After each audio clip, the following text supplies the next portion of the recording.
Alhamdulillah. Alhamdulillahilladzi ja'ala al-Islam aqidatan wa syari'atan wa rahmatan lil alamin. Asyhadu an la ilaha illallah wahdahu la syarika lah wa asyhadu anna sayyidina wa nabiyyana Muhammadan abduhu wa rasuluhu la nabiyya ba'dah. Allahumma shalli wa sallim wa barik ala sayyidil mursalin wa imamil muttaqin wa ala alihi wa ashabihi wa man da'a ila Allah bi da'watil Islam wa man tamassaka bi sunnati rasulih ila yaumil qiyamah. Amma ba'du, fa ya ibadallah ittaqullah haqqa tuqatih wa la tamutunna illa wa antum muslimun. Wa qala Allah ta'ala fi kitabihil karim wa asdaqul qailin a'udzu billahi samil 'alim minasy syaithanir rajim. Walau anna ahlal qura amanu wa taqaw lafatahna 'alaihim barakatin minas samaa'i wal ardh walakin kadzabu fa akhadnahum bima kanu yaksibun.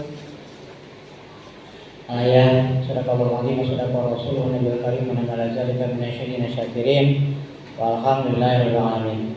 Hadirin jamaah rahimahullah, puji dan syukur marilah kita panjatkan kehadirat Allah Subhanahu wa taala. Allah zat yang telah memberikan berbagai macam anugerah serta kenikmatan kepada kita. Di antaranya nikmat kesehatan, nikmat panjang umur, juga nikmat ibadah, serta nikmat kemerdekaan. Alhamdulillah negeri kita Indonesia tercinta telah merdeka selama 80 tahun namanya. Ini adalah anugerah dari Allah Subhanahu wa taala, nikmat yang harus kita syukuri. Shalawat dan salam semoga tercurahkan kepada Nabi Agung, manusia pilihan Allah yang telah membawa umat manusia dari zaman kegelapan menuju zaman yang terang benderang penuh dengan hidayah dari Allah Subhanahu wa taala, yaitu din Islam, agama yang hak. Kepada keluarganya, sahabatnya serta umatnya yang setia hingga akhir zaman. Termasuk kita sekalian. Mudah-mudahan kita termasuk ke dalam golongan baginda Rasulullah dan mendapatkan syafaatul uzma di dunia kiamat. Hadirin ma'asyiral muslimin rahimakumullah. Meski sudah 8 dekade merdeka sejak proklamasi 13 Agustus tahun 1945, Indonesia belum sepenuhnya mencapai cita-cita kemajuan, kemakmuran, kesejahteraan dan keadilan. Realitasnya, berbagai persoalan masih membelit negeri ini.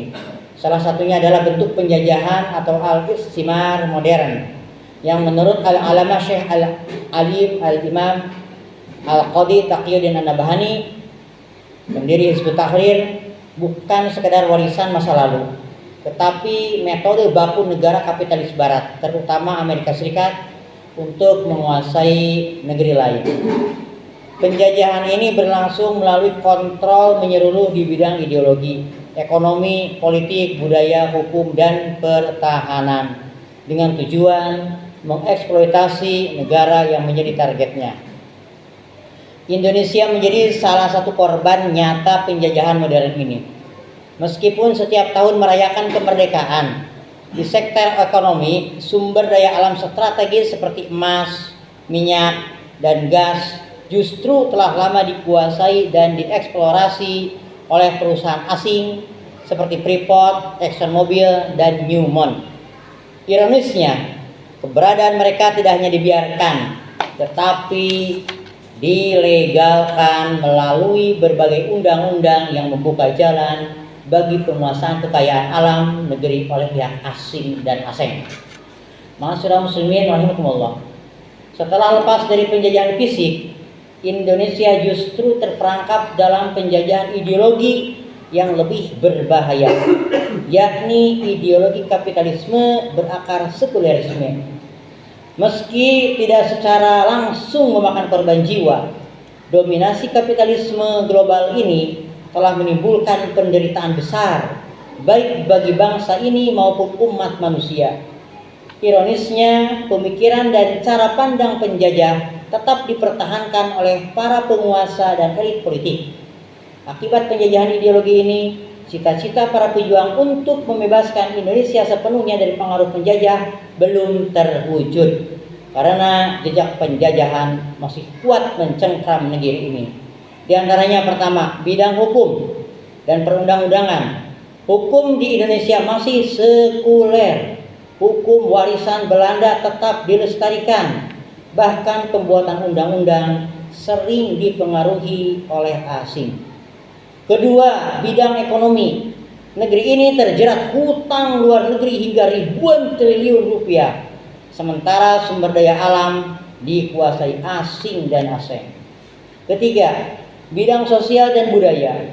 Budaya asing sekuler liberal memicu kerusakan moral seperti seks bebas, LGBT, pornografi, korupsi, judi online, dan kekerasan lainnya. Keempat, bidang politik. Sistem demokrasi sekuler yang diterapkan rawan disusupi kepentingan asing melalui komprador, sehingga banyak regulasi justru lebih pro asing daripada pro rakyat.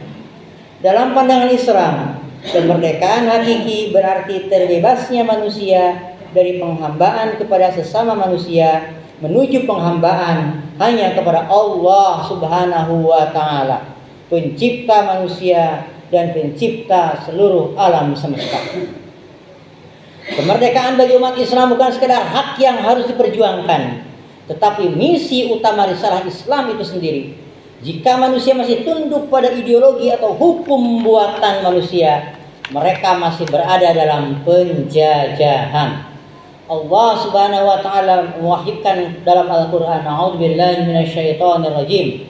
Ittakhadhu akhbarahum wa ruhbanahum arbaban min dunillah. Mereka, yaitu Yahudi dan Nasrani, telah menjadikan para pendeta mereka dan para rahib mereka sebagai Tuhan-Tuhan selain Allah. Quran surah At-Taubah surat ke-9 ayat 31.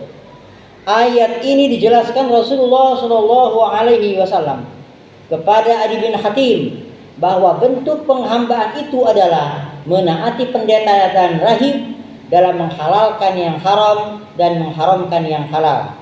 Kitab At-Tabari Jami' al-Bayan juz 4 halaman 417. Rasulullah Shallallahu Alaihi Wasallam juga menegaskan hakikat penghambaan dalam suratnya kepada penduduk Najran. Amma ba'du fa inni ad'ukum ila ibadatillahi min ibadatil ibadi wa ad'ukum ila wilayatillahi min wilayatil ibad. Amma ba'du, kata Rasul, aku menyeru kepada kalian untuk menghambakan diri kepada Allah dan meninggalkan penghambaan kepada sesama hamba atau manusia. Aku pun menyeru kalian agar berada dalam kekuasaan Allah dan membebaskan diri dari kalian dari penguasaan oleh sesama hamba atau manusia. Kitab Ibnu Katsir Al-Bidayah wan Nihayah juz 5 halaman 64. Inilah misi Islam untuk mewujudkan kemerdekaan hakiki bagi seluruh manusia yang menjadi pengobar semangat para pejuang Islam meski menghadapi musuh yang kuat. Misi tersebut tampak dalam perang Qadisiyah ketika Jenderal Rustum dari Persia bertanya kepada utusan Panglima Sa'ad bin Abi Waqqas radhiyallahu an, Rabi bin Amir As-Saqafi, tentang apa yang dibawa oleh kaum muslimin. Rabi menjawab, Allah telah mengutus kami untuk mengeluarkan siapa saja yang Dia kehendaki dari penghambaan kepada sesama manusia menuju penghambaan hanya kepada Tuhan manusia, dari dunia yang sempit menuju akhirat yang luas, dan dari kezaliman agama-agama yang ada menuju keadilan Islam. At-Tabari Tarikh Al-Imam wal Muluk juz 2 halaman 401. Ma'asyiral muslimin rahimakumullah, peringatan kemerdekaan seharusnya menjadi momentum renungan ideologis, bukan sekedar seremonial.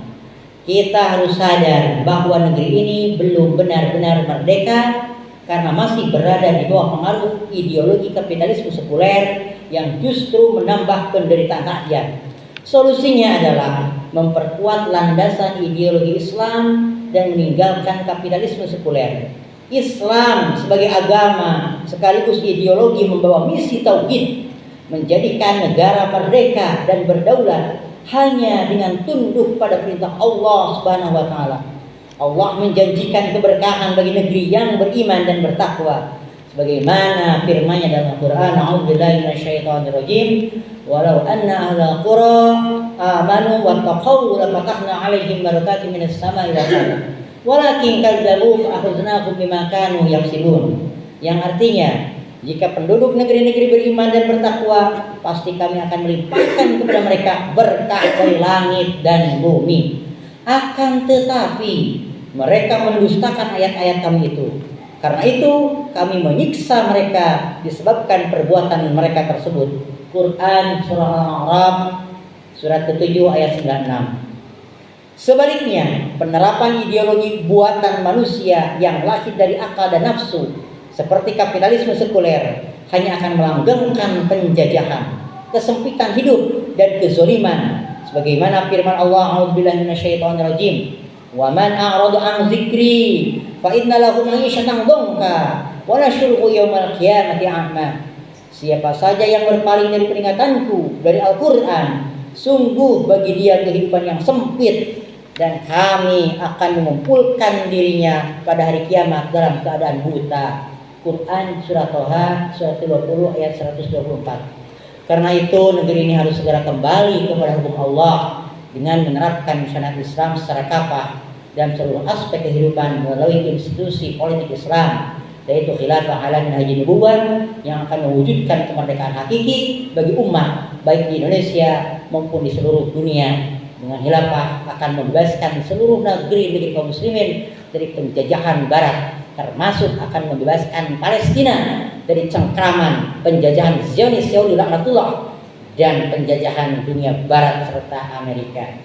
Insya Allah dengan kembali kepada kitabullah, maka umat Islam akan kembali berjaya. Buya Hamka pernah berkata, kenapa orang barat bisa maju? Karena mereka meninggalkan agamanya. Kemudian kenapa umat Islam jadi mundur, bahkan terjajah, terpecah-pecah, tidak bersatu? Karena umat Islam meninggalkan agamanya dalam ranah politik atau tata negara. Barakallahu lakum fil Qur'anil Karim wa nafa'ani wa bima fihi minal ayatil hakim wa taqabbal minni wa minkum tilawatahu innahu sami'un alim wa rabbika fil warham wa anta khairur rahimin.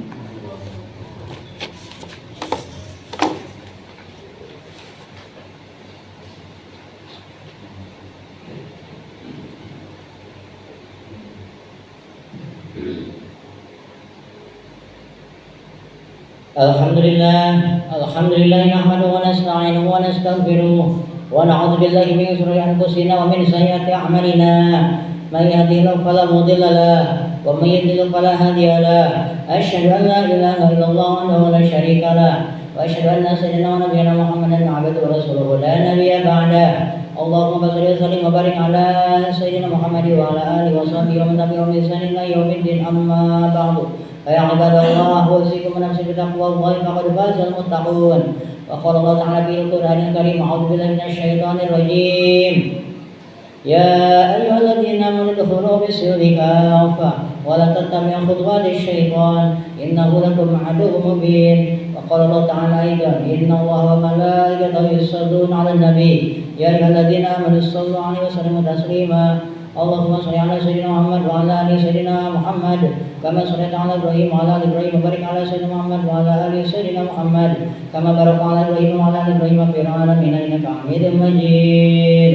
Bi rahmatika ya arhamar rahimin. Amin ya rabbal alamin. Allahumma ighfir lil muslimina wal muslimat wal mu'minina wal mu'minat al ahya'i minhum wal amwat innaka sami'un qaribun mujibud da'awat ya qadiyal hajat. Allahumma inna nas'aluka dawatan salmiyatan kalimatan khalaqatan rasyidatan amin jinuba wa idza bisalam alahu wa tuzil kubra walahu wa taj'alna fi min du'atika wa ta'ika wa tasabirika wa ja'alna minal mukhlisin wa madhiha. Allahumma ansur mata Muhammad fil Gaza. Allahumma ansur mata Muhammad fi Palestin. Allahumma ansur mata Muhammad fi kulli makan min nabudi kubri wa mustamirin. Rabbana hab lana min azwajina wa dhurriyyatina qurrata a'yun waj'alna lil muttaqina imama. Rabbana atina fid dunya hasanah wa fil akhirati hasanah wa qina adzabannar. Wa adkhilna jannata ma'al abrar ya aziz ya ghaffar. Sallallahu alaihi wa sallam Muhammadin nabiyil ummi wa ala alihi wa sahbihi wa barik wasallam. Subhana rabbika rabbil izzati amma yasifun Wassalamun ala mursalin walhamdulillahi rabbil alamin. Ibadallah, innallaha ya'muru bil 'adli wal ihsan wa ita'i dzil qurba wa yanha 'anil fahsya'i wal munkari wal baghi ya'idukum la'allakum tadhakkarun fadhkurullaha 'azima washkuruhu 'ala ni'amihi yazidkum fas'aluhu min fadlihi yu'tikum wa la dzikrullahi ajallu akbar. Aqimis shalah. Allahu akbar, Allahu akbar.